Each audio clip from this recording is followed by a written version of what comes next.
Good afternoon, Yeah, everyone. good afternoon, everyone. So excited. Today is yesterday was like such a fun day. The very first thing or the very last thing I said to Nick the night before the Fed announcement as we were falling asleep was like, tomorrow's the day we've been waiting for for like 2 years. Yep, yep, And it's here, yep. right? And we always knew it would come. It was only a matter of when and how aggressive that first cut would be. But it is here. And so we're excited to share about it and to teach about the cycles, how the Federal Reserve manages interest rates and the economic clock, and then have some predictions and tips for how this might impact decisions that you're making with conventional loans, say for single family homes or small multifamily, how this might impact real estate syndications or funds that maybe you're already in or you're considering investing in. We're going to keep this pretty short because we recognize that this is during the day for most of you. So about 20 or 30 minutes. We may have some time for Q&A at the end and want to make this just an interactive, fun time to talk about a celebratory time Absolutely. in the world of real estate. As usual, if you have any questions, feel free to throw them into chat. We're gonna keep things tight here, so we'll get to as many of those as we can. Got just a few slides to share with you that we'll throw on the screen here. But let's dive in. Are we out of the woods? That was the song we played at the midnight in the woods in the winter solstice. We said spring would one day come, and then if you attended our state of the market talk here just a couple weeks ago, we talked about how spring is here, and we expected a Fed rate cut. That's what's happened, and fortunately, that was 50 basis points, not 25. So every real estate person in the room is grateful for that. We're just going to do a little bit of education, talk about what that means, why it's happened, and what you should do. Um, Our usual disclaimer that everything that we present is for educational purposes. We're not attorneys or CPAs or financial advisors. We don't give investment advice. So any information you hear, consider it to be educational in nature. And before you make any investment decision, you should talk with your trusted advisors. We may also share forward-looking projections, say for the things that are inside the Black Swan real estate portfolio. And those are exactly that, forward-looking, our best guesses about the future based on past performance and the data that we have available, but none of that is guaranteed. But we're optimistic right now. We are optimistic. It's guaranteed that we're optimistic. That's true. There you go. Yeah, I'd say so. Because that's a feeling. Yeah. Anyone can have a feeling. Let's talk about how we want you to feel. By the end of this webinar, we want you, we always start with the end in mind. So we want you to understand why things are happening. We talk a lot about, predicting the future, but in general, it's just a good idea to always endeavor to have a better understanding about why things are happening. And that will inevitably give you better ability to predict things in the future. So we're going to talk about why did the Fed cut rates? Why does it matter? And then what will happen to rates in the future and how this will impact single family and multifamily real estate. So if you want to answer these questions, you're in the right spot. So first of all, why did the Fed cut rates? Depending on which social media feed you follow or whatever, you could have different conspiracy theories about how. I think the latest one I saw is that Jerome Powell is in the Kamala Harris camp and is cutting rates faster than expected to try to make her president or something like that. I've had the privilege to know people who have worked at the Federal Reserve. I had a chance to sit down with an individual who has a 10+ year relationship with Jerome Powell. I don't know Jerome Powell. Let's be clear about that. But he says, yeah, Jerome's a very real guy, very normal guy. You can talk to him like a normal person. And the Fed just has two mandates, and that is to make sure that to make sure that inflation stays below 2% and unemployment stays below 5%. That's it. They spend a lot of resources, time and effort to model things out in the future. But as interest rates are increased, demand is destroyed. The ability of people to spend goes down, which lowers prices. So this is a simple economic principle that hopefully makes sense to everyone here. If you don't understand that, we can dig into that further. Feel free to pepper chat with questions. But you're not going to hear any conspiracy theories from us. No, and in fact, the data that I showed said that in election years where there's an interest rate decrease in the cycle in the Fed meeting before the election, it's actually very bad. Yeah, for the because a existing recession party. might be imminent or something Yeah, like that. yeah. One of the things that I really appreciate about Chairman Powell is he's very simple, right? I think Nick and I are very simple in our language. We really kind of abhor very sophisticated analysis and language and those sorts of things. We think we just believe in keeping very simple principles. And he was answering a question for a reporter yesterday during the press conference. And they said, how are you feeling more certain? I don't remember the exact question, but it was something to the effect of like, how are you feeling more certain that inflation is under control? And he says that it's his belief that inflation is under control when common Americans don't talk about it. When they say things like, what is inflation? And That's good. I thought that was really good, because there was certainly a period, in my young adulthood where I understood inflation. I had like learned it in, high school or college or my business classes in graduate school, but I didn't like feel it, right? But then you have felt it over the last several years in a good way. If you already own real estate and you saw your asset values go up and potentially your rents go up. In a bad way, if you're, a typical consumer at the gas pump or the grocery store or the furniture store, those sorts of things. And I just loved his definition of that it's really about what the common consciousness thinks about economic behavior in the broader country. So that's why the Fed raises or lowers rates. So why did the Fed cut rates 50 basis points instead of 25 basis points? Again, you could hear a lot of different thoughts on that topic, but it's really quite simple. They cut rates more because they believe that unemployment is going up faster than inflation is going down. Like that's truly all there is to it. If you want to go 7 layers deep on this thing, you can maybe come up with your own projections, but I doubt that you're going to come up with better projections than the FOMC chairs themselves. We're going to talk about that dot plot here in just a couple minutes. Before we do that, though, let's talk about what this means. And to do that, we're going to look at the economic clock. I hope by now, those of you that have hung around us for a while have the economic clock memorized. It is truly, it's fundamental. It's easy to understand. It's easy to memorize. Getting it into your like core understanding of not just your real estate investments, but all of your investments really helps you to have like an intuitive sense of how to manage your finances. And if you're new to us and you haven't seen the economic clock before, I hope this is a really impactful, simple lesson for you. So basically, the economic clock goes through the seasons, right, which we all intuitively understand. And we've been in economic winter for a while. Let's go back a little bit before that and see like what takes us into economic winter. Falling commodity prices, tighter money. One of the things that the Federal Reserve did, in addition to raising interest rates over the last several years, is drastically tighten the monetary supply that had become quite loose through the pandemic. Falling real estate prices, right? Those are all of the things that create slowdown, that create a gloomy feeling in the marketplace, and that create economic winter.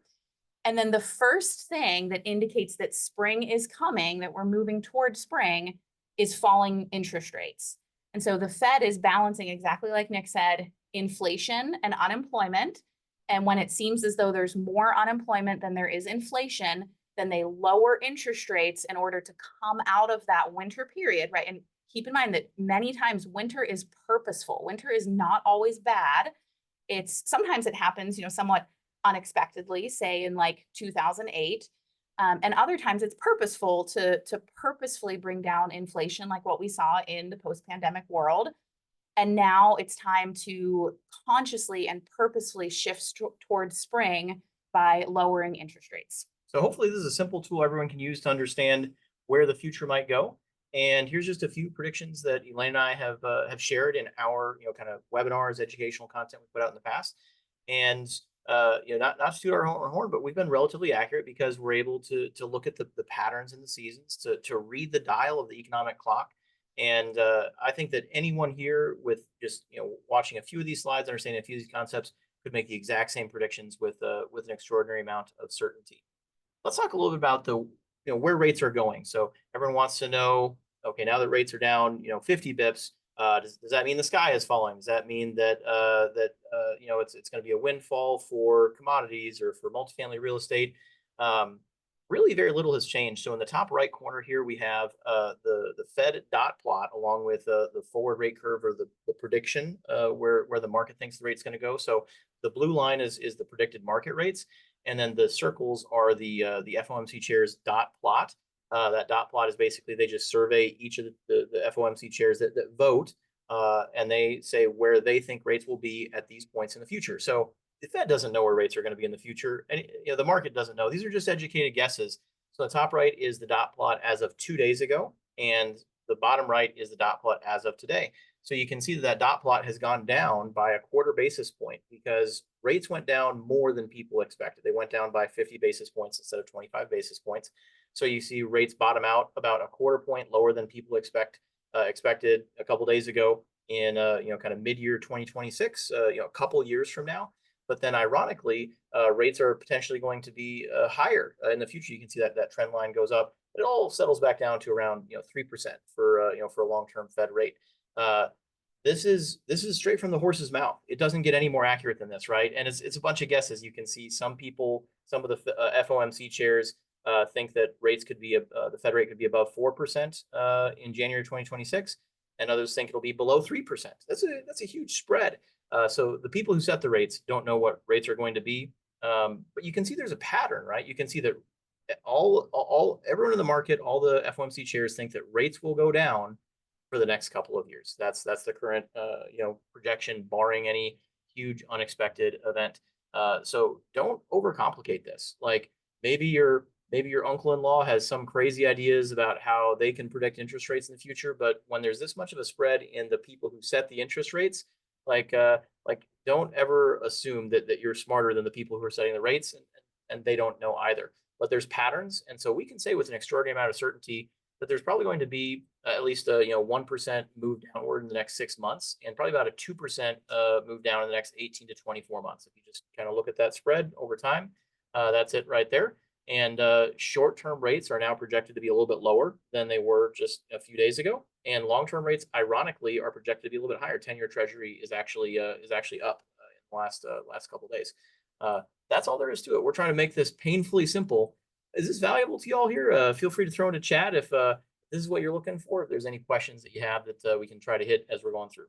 A couple of things that we check, very, very frequently is we check the 10-year Treasury like almost every day, and then we check the dot plot pretty frequently. And many in our community are physicians or in healthcare in some way, and you can kind of think of this as like if you are, getting an opinion about a patient's outcome from, say a specialist that's outside of your area of expertise, like they can predict for you, like, yeah, I think this is how the patient's going to heal, or this is what the clinical outcomes will look like, or this is what the lab values might trend over the next weeks to months. It's the same thing at the Federal Reserve, right? They're looking at the data, they're making their educated opinion. They do have inherent biases that we all have as humans, right? Just like in medicine, some people are more conservative, some people are more aggressive. That happens in monetary policy as well. But they're making the projections, and it tends to trend toward the averages of how they behave. We love the dot plot, and I just get like so tickled by saying dot plot. It reminds me of like it also it reminds me of little playgrounds for toddlers that are called The tot lots. The tot lot and the dot plot. So how does this impact other interest rates, right? So what the Federal Reserve does is related to interest rates that you and I are all getting as consumers for things like our personal mortgages, investment mortgages, large, commercial real estate, things that we might get at the bank, credit cards, those sorts of things. It's not a 100% correlation because debt is tied to the Federal Reserve rate, but it's not, just a complete correlation. So here are some of our projections for how this will impact other interest rates. This is probably like, the part that most people are interested in is how will my money grow if I'm a saver, and how much will I save if I need to access debt for things in my personal life, like my personal mortgage, personal credit cards, cars, those sorts of things, or in the investment world. Yeah, so some rates are very closely tied to the Fed rate. Unfortunately, no one on this call that I know of can borrow at Fed rate. None of us are a bank yet. But some things are really closely tied. So prime rate is going to be the one that's most closely tied to Fed rate. So it's going to go down, 50 basis points right in lockstep with the Federal Reserve rate going down. This has a huge impact on pretty much everything that regional banks do, because regional banks are borrowing from the Federal Reserve at that rate. And that means that banks can charge a lower interest rate and still have a spread, still make a profit. So pretty much every product that a regional bank offers is going to get cheaper as a result of this improvement in policy. Banks are still going to be tight for the foreseeable future, but a huge improvement to anything offered from regional banks. Another thing that would be directly impacted would be money market accounts, savings accounts, and CDs. For savers, there was a question: does this change the rate for HELOCs? Absolutely. So that's right there on our chart. Um, Most HELOCs are indexed to prime rate. Typically, you're looking at prime, maybe prime minus a point or plus a point or somewhere in that territory. So there's a very good likelihood that your HELOC, the next time the pricing updates, will go down 50 basis points because it's probably indexed off a prime rate spread. And some of those loans like reprice, say once a quarter or once a year. So you would just need to look at, your particular loan documents. But if it's indexed to prime, then the next time your HELOC, or if you have a first mortgage that is a variable rate, the next time it reprices, it will go down. Yep. Then there's some rates that are forward-looking rates. So the market is constantly anticipating where they think Fed rates will go in the future, where prevailing interest rates will go in the future. It's just whatever the market bears. So that's 30-year mortgages. So there's a huge market out there for mortgage-backed securities. You get a mortgage on your personal home or a conventional mortgage on investment property. That mortgage is bundled up and sold as a security, and people bid on that, and they bid the price down. So if there's a lot of bidders, the price goes down. If there's not a lot of bidders, the price goes up, the interest rate goes up. And those people that are buying those mortgage-backed securities, they're also buying 10-year treasuries. So it tends to closely correlated to treasury rate, for example. So you're not going to see those rates go down a lot because they had already priced in at least a 25 basis point move in interest rates, and they're also pricing in the kind of long end of that curve where a couple of years from now rates are expected to be lower. So the 10-year treasury ironically has actually gone up here last time I checked. 5-year treasury, that pricing is already kind of baked in. It'll come down a little bit, but not very much. And then Fannie, Freddie, and HUD lending for single family or multifamily properties, that tends to be working off of those treasury rates and is strangely uncorrelated to what the Fed does with their interest rates. At least it's not directly correlated in time the way you might expect. So how does this impact the rate or economy? We'll see, I suppose. It helps, but it's not an immediate thing. So it's not like all of a sudden someone's putting up a now hiring sign in their store.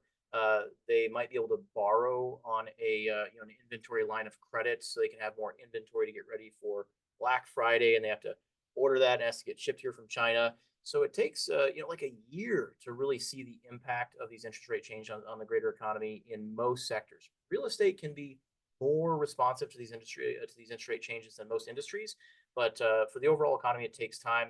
And it's a good thing. We're elated by the 50 basis point drop. Huge impact on our business, and favorable impact to say the least.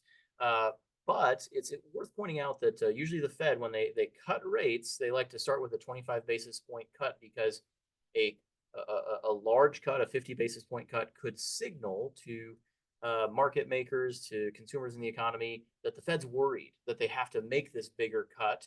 And so the only two times the Fed has previously started their cut cycle with a 50 basis point cut were in 2001 and 2007, which, as you know, there were massive recessions following those 50 basis point cuts. Now, we're coming off of the Fed raising rates faster at a greater pace than ever before in history. So to me, it seems appropriate to me that they averages out a little right, bit. yeah, And most of what Powell talked about yesterday in his press conference was exactly this, Yeah. that he must have said it 20 times in the 30 minutes I was listening.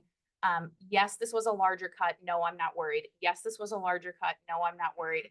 I'm looking at the data. Things look good. And he actually talked about how the labor market is still strong in many ways. Wages are still strong. They wanted to get ahead of things.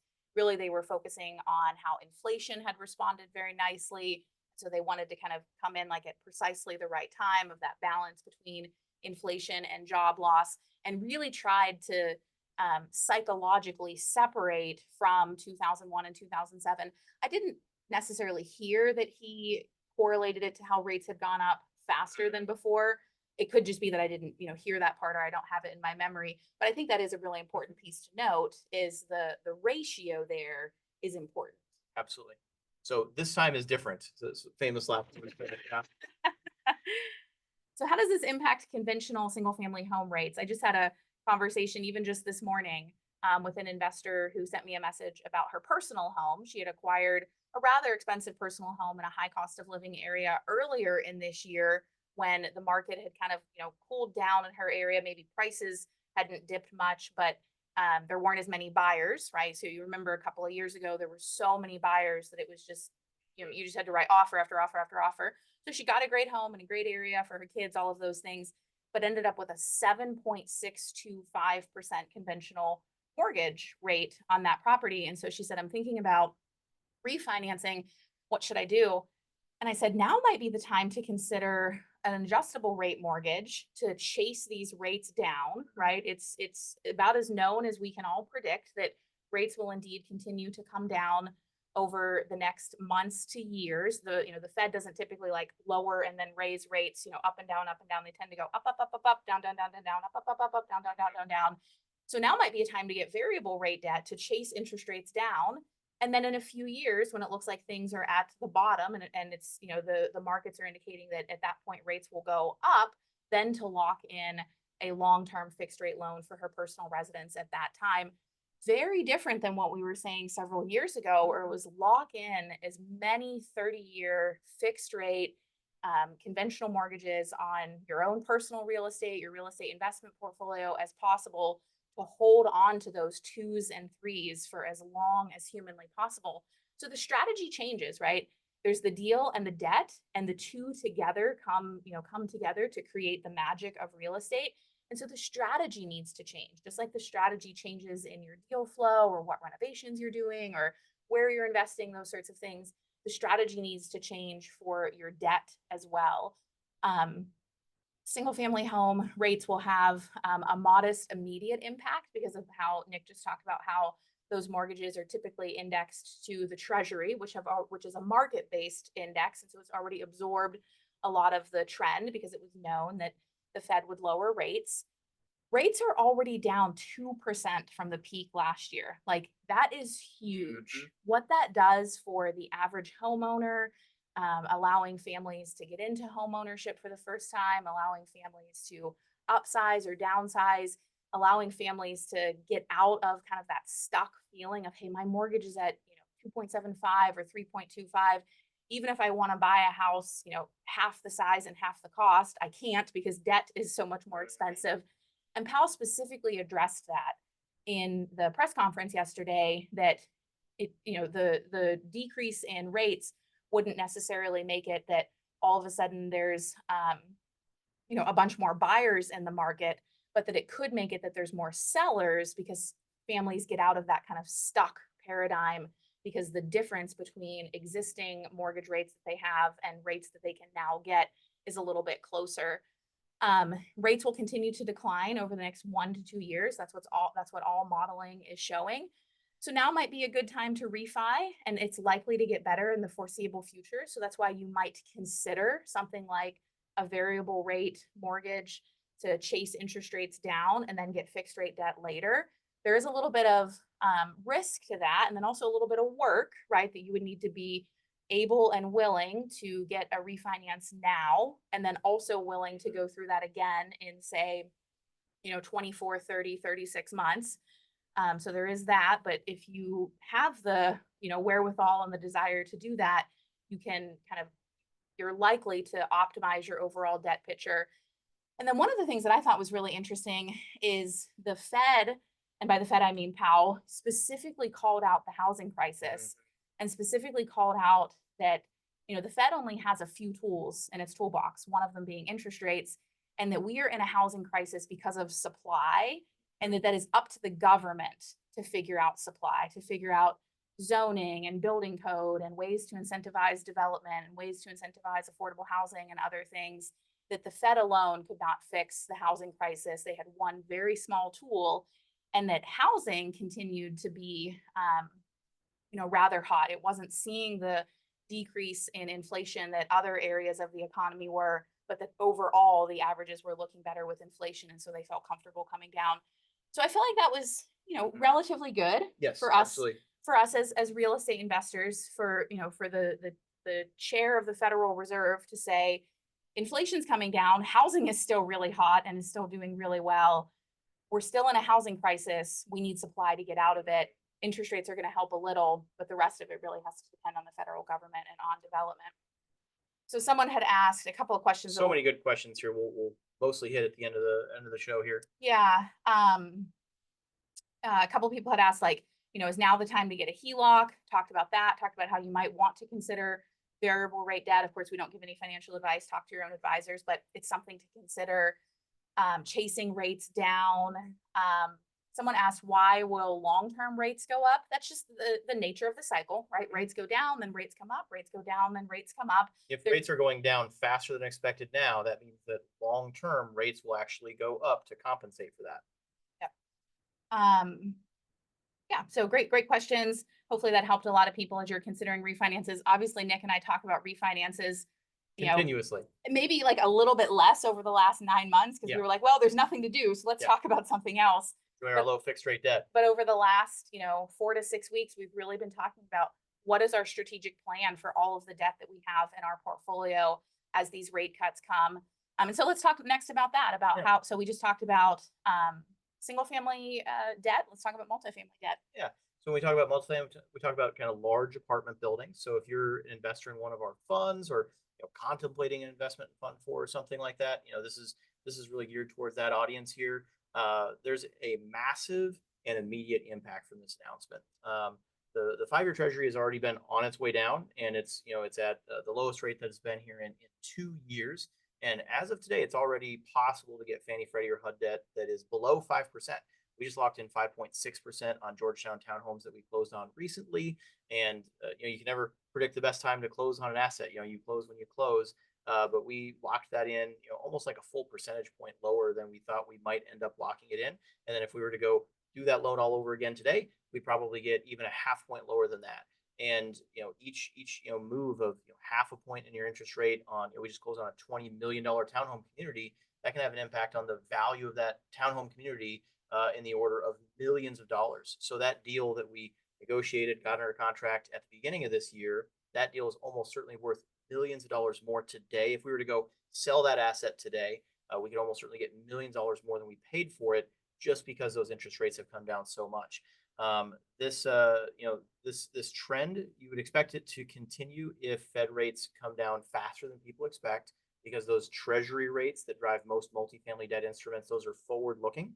So if the Fed is kicking us off with a half point increase, or decrease rather, it's possible that maybe they're doing like a quarter point reduction at every single FOMC meeting for the next, string of meetings, instead of every other meeting. So maybe those rates are actually going to fall faster than people expect.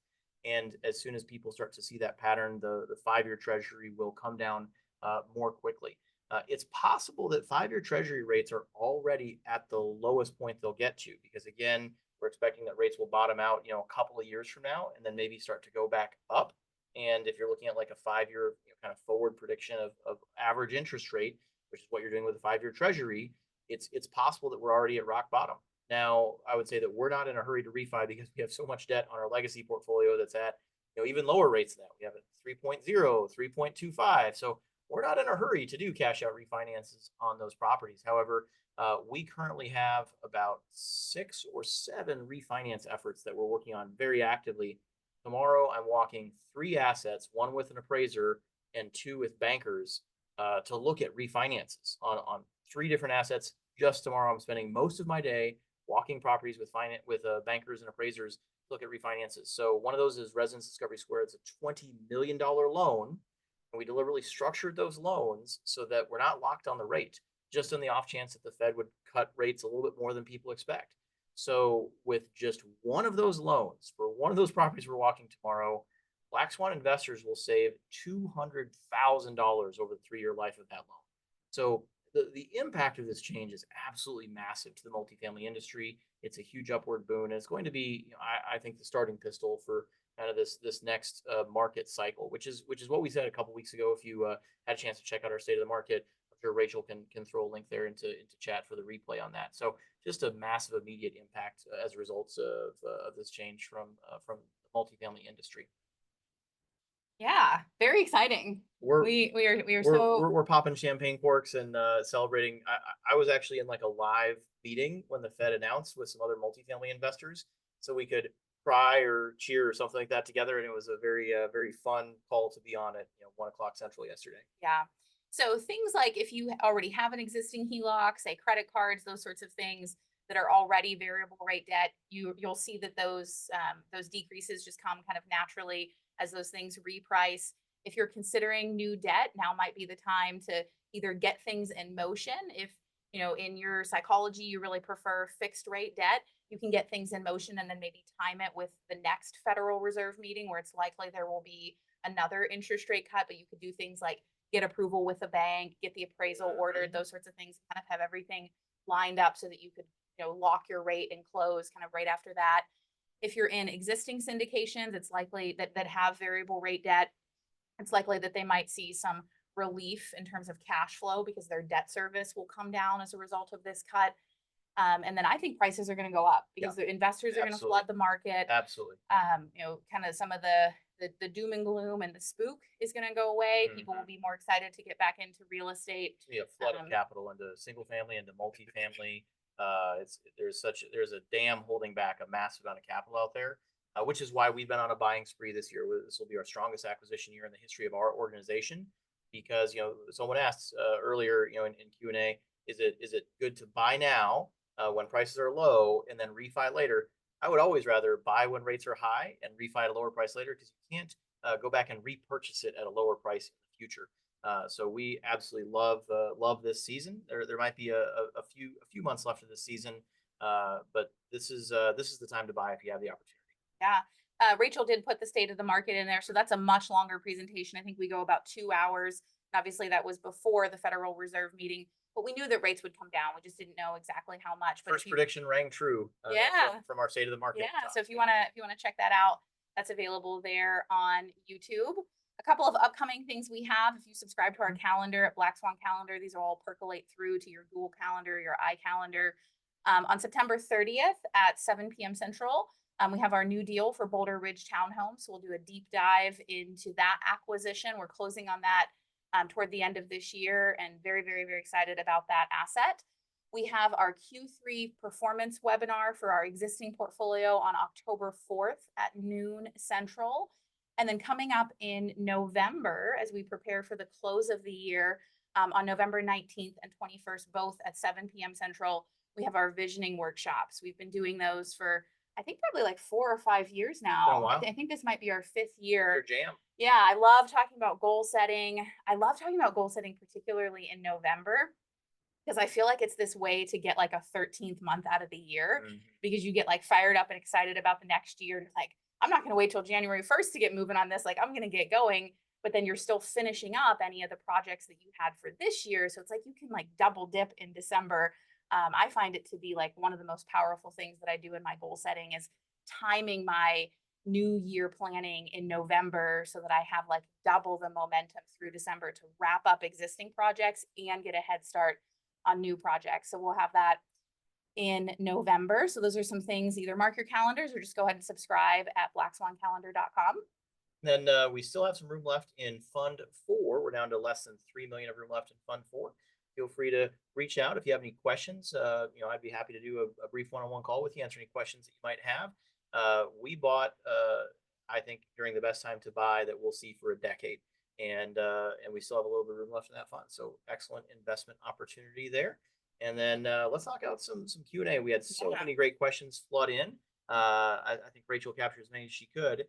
So that's the end of our official Yeah. presentation, but we'll stick around for a little bit here and go through some questions. Yeah. So early in the presentation, someone made a comment. It feels like real estate prices have not really fallen that much. Is that my faulty perception or maybe biased on where I'm located? So at that point, we were talking about single family home pricing, but even multifamily pricing. It's very regional. It's very market dependent, right? And that's always been true, right? Real estate has always been location, location, location. Many of the markets where many investor dollars flowed during the pandemic, and not even just investor dollars, but families relocating as they had remote work opportunities and those sorts of things. Things like Arizona, Texas, Florida, they had huge booms through the pandemic, and now they're having a contraction. And that's largely because there's so much supply there. So it's really good for someone who's living there, who has the opportunity to shop for lower rents or shop for a personal home at a discount. A little bit harder for investors. And then other parts of the country saw very little downward pressure on values, despite the fact that interest rates have gone up so much in the last couple of years, because it's a supply concern. So no, you're not crazy. In the area where you are, it's likely that there's still, really limited supply. And so the law of supply and demand trumped the law of interest rate price inverse correlation and values held steady. And then in areas where there was more supply, then the law of supply and demand prevailed over the interest rates. So like in our market, we saw 9% year over year Despite the rates. growth in single family homes in Rochester, not just in our portfolio, but in Rochester as a whole, based on MLS data through 2022, 2023, even into 2024. And many markets around the country did see that. Excellent question. How quickly can we anticipate that prime rate will drop post-Fed rate reduction? I mean, we should see that here in the immediate future. Those are directly correlated. Can you discuss your opinion on the recent interest rate uninversion that happened on September 6, 2024? So the yield curve inversion is the idea that typically long-term rates are higher than short-term rates. And whenever there's an inverted yield curve, that's when short-term rates are higher than long-term rates. So like the 5-year treasury ought to be a lower rate than the 10-year treasury. The only reason why that would be the opposite is because the market expects that the Fed will lower rates in the near future, and as a result, the average rate will be lower during that period of time.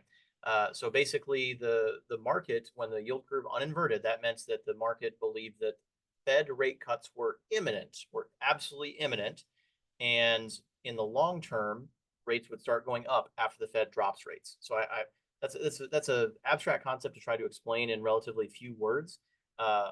People say that the inverted yield curve is the best predictor of recession. So it's never, anytime the yield curve inverts, there's a recession that follows. It's never been wrong.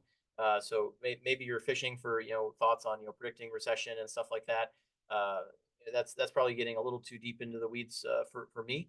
But the yield curve uninverted because the market expected that the Fed was imminently lowering rates. And that's how we were able to say with such certainty that on our webinar just a couple of weeks ago that those rate cuts are coming. Lots of different questions around refinances, timing. Hopefully we gave some clarity there.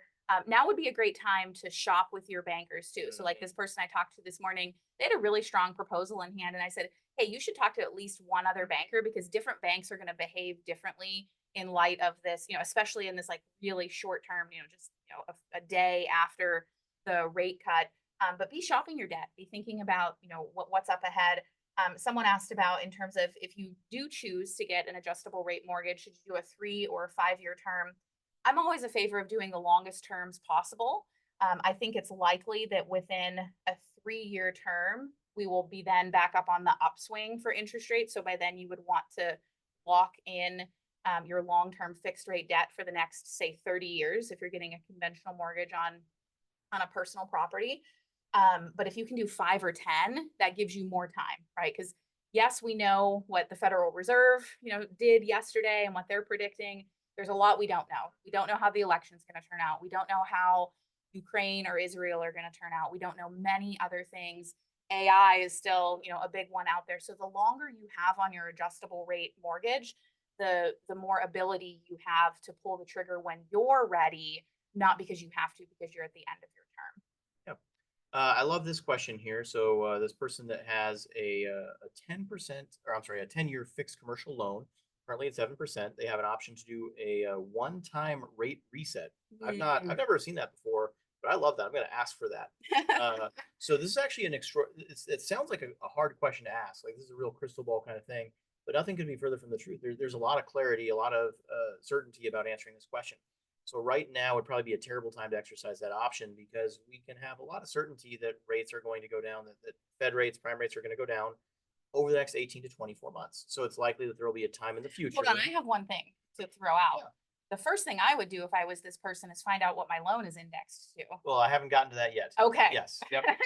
So what Elaine was saying is, let's say you're indexed to a 5-year treasury. If you rewind this replay, you heard us say that we might be at bottom for a 5-year treasury right now. So if you're indexed off of a 5-year treasury, right now would be a fantastic time to refi. But most likely with a bank loan, unless you asked for it, you're probably not indexed off of a 5-year treasury. You're probably indexed off of like prime minus a point or something like that. So you have to ask the bank just what would my rate be today if I refinance? What index are we working off of? What spread is, what spread against what index do we have? because that will give you some clarity about when would be a good time to refinance. If it's like a prime rate index, 18 months from now is probably the sweet spot. I know that sounds like an oddly specific prediction to make, but you saw the dot plot, you saw the forward yield curve. So this is something that I can't tell you exactly what the interest rate is going to be like 2 years from now, but I can make a really good guess, which is the FOMC's guess. Like this is published data. One person had a question about what does your dot plot say? That's not proprietary information that we have. Anyone here can go search Fed dot plot, and you can even search like Fed dot plot versus yield curve or something like that to get that exact chart that we shared with you. We got that chart from Chatham Financial, one of a countless financial services providers that they publish this data as just a way to generate business. So hopefully that is a very clear answer to your question about when do you reset the price on your 10-year fixed commercial loan. Yeah, so I would set a reminder to myself in my calendar to start looking at that in about 15 months, with the thought that I would probably do it around 18 to 24 months from now.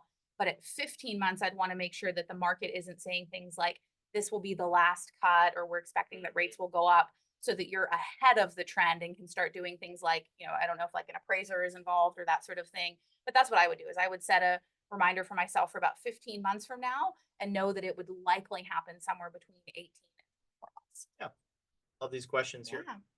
I think, a couple more questions came Yeah, in. Seems like they're really achieving the soft landing that they were after. we'll see. We'll see. Yeah. That is certainly the feeling that Powell gave yesterday in his press conference, right?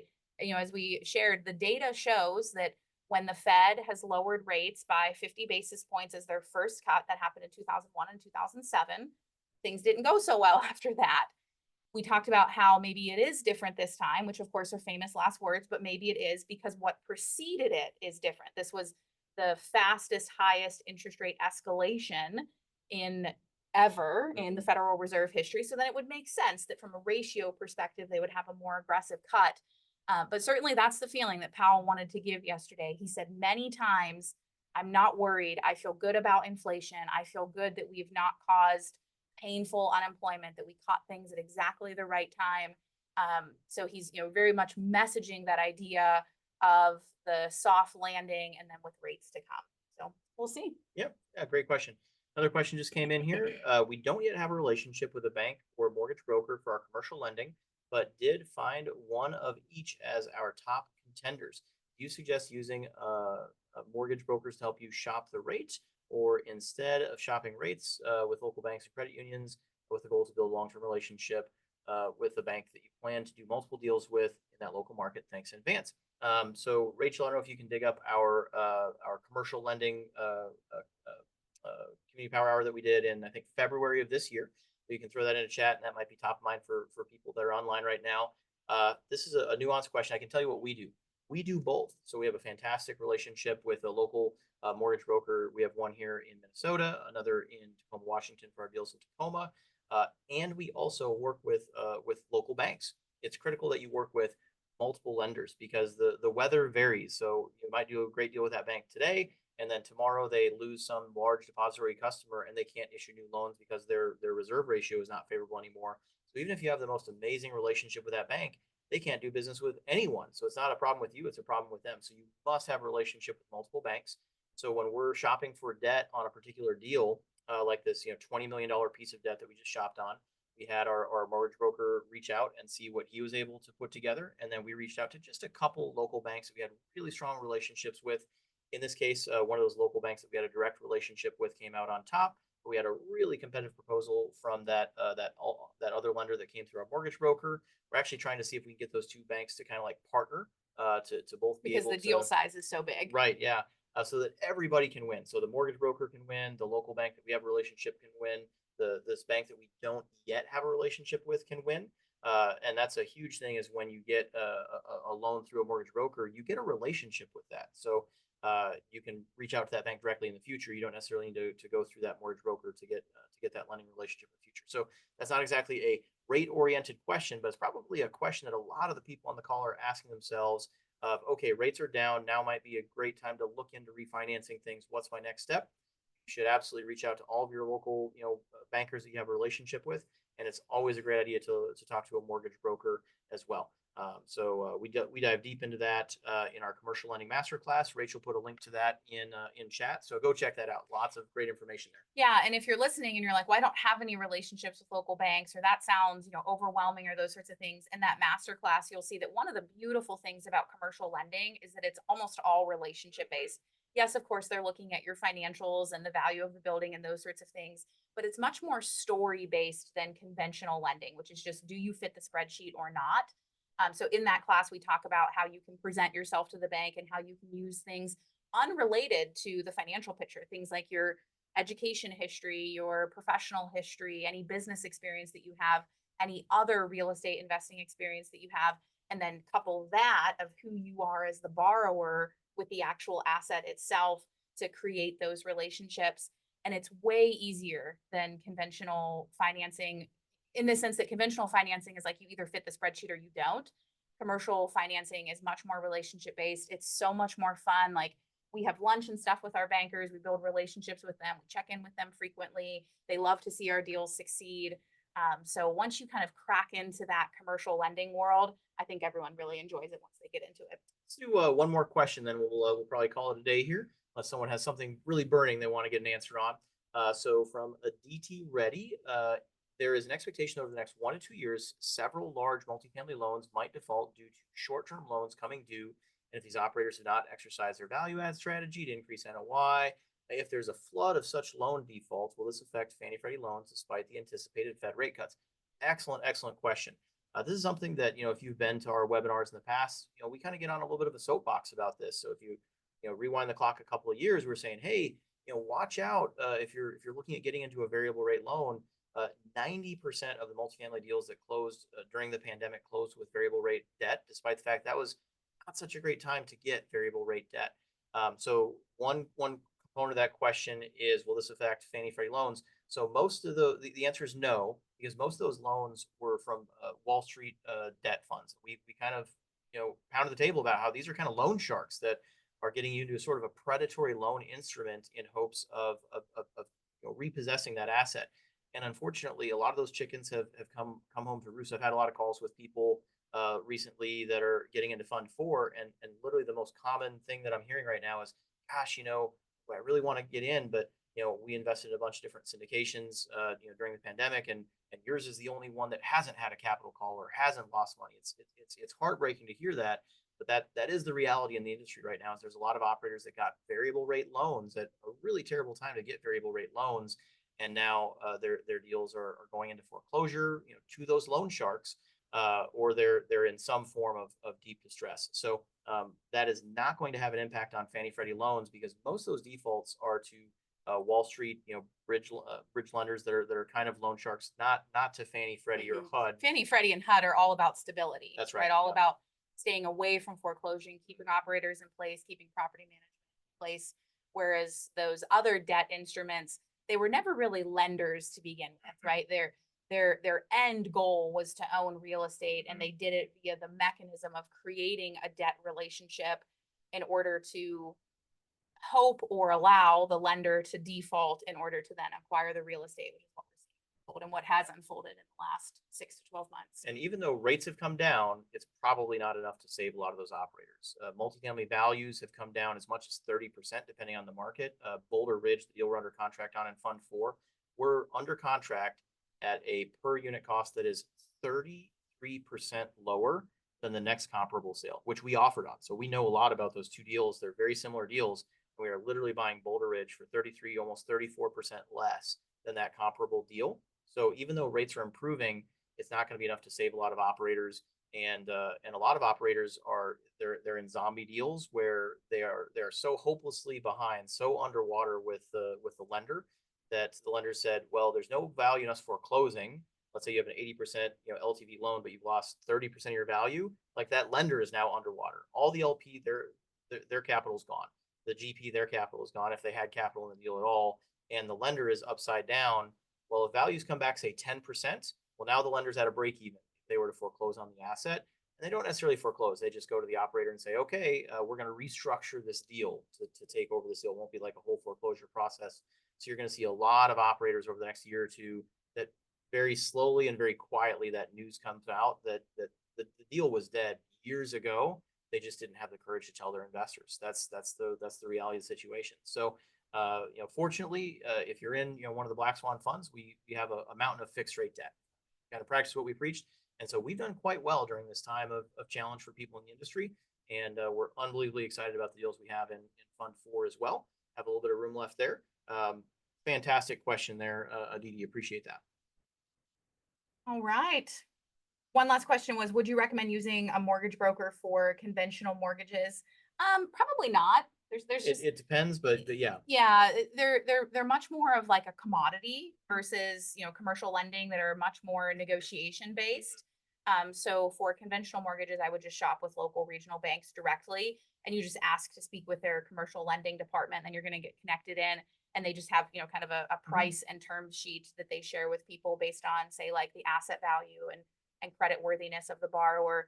Much, much, much less room for negotiation than in, say, commercial lending. There's a great deal of variance in the skill between different licensed loan originators. So just find a rock star licensed loan originator, and you're good. Yeah, we have a wonderful relationship with a conventional mortgage broker, or not broker, mortgage lender who can lend in 38 states. We don't get any kickbacks or referrals or anything from that.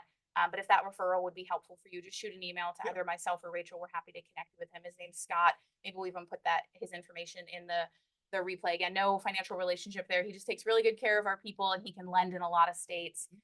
And I'm sure he's going to get a lot of activity here as people are considering either finances or refinances with the changes in interest rates. Well, it's a time of celebration. Spring is here. Spring is here. If you've survived the winter, the day that you're in good shape. It's like Christmas morning yesterday. Felt so good. And the present was bigger. It's like we had hoped for like a baby doll, and we got a bike instead. Pretty good.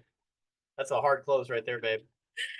All right. Well, we hope this was enjoyable for you guys. Feel free to share the replay widely, subscribe to our newsletter, book a time on our calendar if there's anything we can do to serve you. Join us for the other upcoming events we have, blackswancalendar.com. Follow us in Real Estate at Scale, all sorts of ways that we try to be in communication with you and provide value as much as we can. Enjoy the rest of your day. Enjoy the rest of your week. Even though we're going into fall and winter as a country seasonally, we are going into spring economically, and it is a good time. Thank you all. Take care, everyone.